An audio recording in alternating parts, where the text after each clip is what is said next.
নমস্কাৰ বন্ধুসকল, আজি হৈছে ৮ এপ্ৰিল আৰু এই মুহূৰ্তত আমাৰ হাতত আহি পৰিছে কেইবাটাও ডাঙৰ বিগ ব্ৰেকিং নিউজ।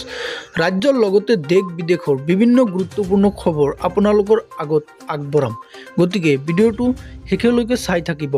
প্ৰথমে এটা ডাঙৰ ব্ৰেকিং নিউজ। মুখ্যমন্ত্ৰী ডক্টৰ হিমন্ত বিশ্ব শৰ্মাক লক্ষ্য কৰি খোলা চেলেঞ্জ আগবঢ়াইছে সাংসদ গৌৰৱ গগৈ।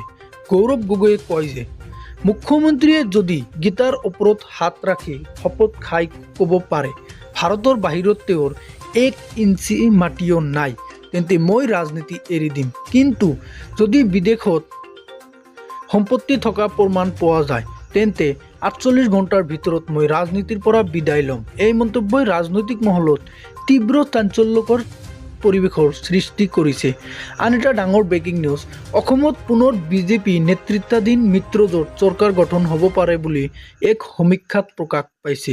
সমীক্ষা অনুসৰি বিজেপি মিত্ৰজোঁটে লাভ কৰিব পাৰে প্ৰায় 82ৰ পৰা 92খন আসন।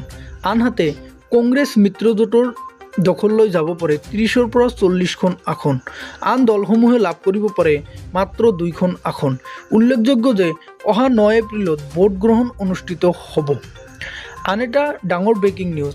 মুখ্যমন্ত্ৰীৰ পত্নী ৰিণিকী বুয়া শৰ্মাৰ বিৰুদ্ধে উঠা সকলো অভিযোগ মিছা আৰু ভিত্তিহীন বুলি মন্তব্য কৰিছে কেন্দ্ৰীয় মন্ত্ৰী হৰদীপ সিং পুৰীয়ে।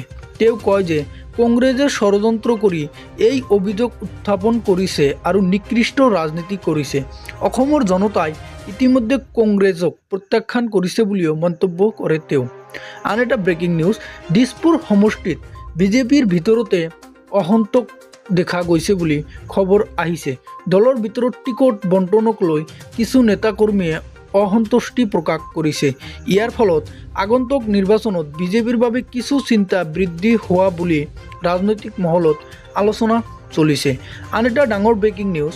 মুখ্যমন্ত্ৰীৰ বিৰুদ্ধে কৰা অভিযোগসমূহ সন্দৰ্ভত অখিল গগৈয়ে কঠোৰ মন্তব্য কৰিছে। তেওঁ কয় যে মুখ্যমন্ত্ৰীয়ে যদি সকলো অভিযোগ মিছা বুলি কয় তেন্তে আইনৰ সহায় লৈ সঠিক তদন্ত হওক।